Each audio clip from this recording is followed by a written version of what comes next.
Okay, friends, here are notes on compare and fractions with unlike denominators. Here are the 3 steps that we're going to do, and this is an example. We're going to compare fractions with unlike denominators. To do that, we're going to find equivalent fractions and then until the denominators are the same. So here's an example of one that we'll do that it does for you. The first thing you do is you write down the fractions underneath each other. So we're going to compare 2/3 with 5/6 and 2/3 with 5/6 on top of each other. See how they kind of wrote them on top of each other? Then you're going to write down equivalent fractions for both fractions until you get a common denominator. Then you'll compare greater than, less than, or equal symbols. So here they took 2/3 and 5/6. And here's some things that you can think about that helps.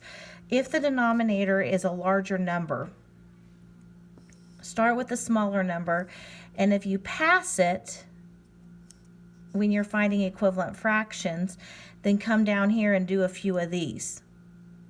Okay? And something else I tell my students is also look and see if one goes into the other. And as we're doing these, you'll start seeing some of these common denominators. But so you took 2/3 and they found equivalent fractions. Multiply, divide by the same number top and bottom. So that's 4/6, 6/9, and 8/12 when they multiplied it by 2, 3, and 4. Here they took 5/6 and they multiplied it by 2, got 10/12 times 3, 15 18ths, and 4 got 20 24ths. But notice all of these numbers in this row are all equal to each other. They're equivalent. Different way to write the same number. The same here. And now we circled when we found the same denominator, they circled it. So obviously 4/6 is less than 5/6, but when you write it, you go back and you write your original fraction. So on the next page, you're going to do some examples, and I'll do a couple of them, and then I want you to try the rest on your own, okay? So the first thing you do is you write them on top of each other, 7/8 and 1/4. Now, I like to look at my denominators. This denominator is smaller, so I'm going to start here first. I'm going to start with small, okay? 2 times 1 is 2. 2 times 4 is 8. Look here. Now I have the same denominator, so I can compare 7/8. 1/4 is the same as 2/8. So 7/8 and 4/8, if I compare them with the same denominator, 7/8 is bigger than 1/4. And remember to put the original fraction out to the side. Okay?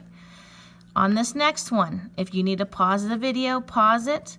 Write the fractions on top of each other.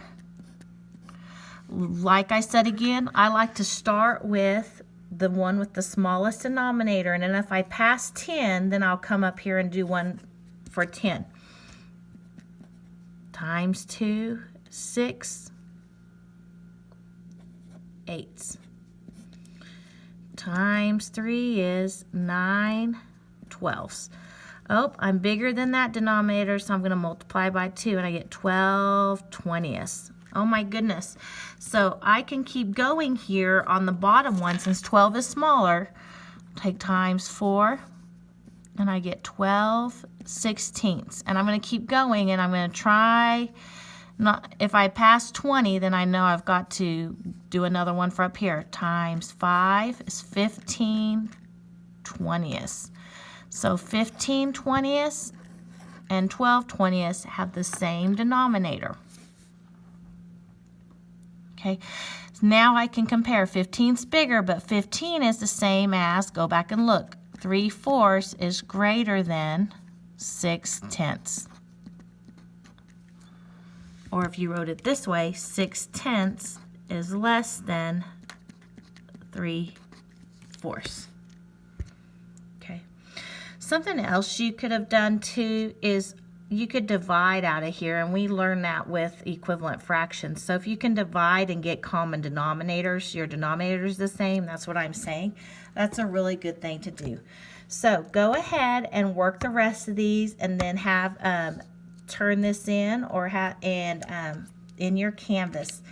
If you have, go back to the first page, go back to this one, the review, to review the questions and to see how to work these.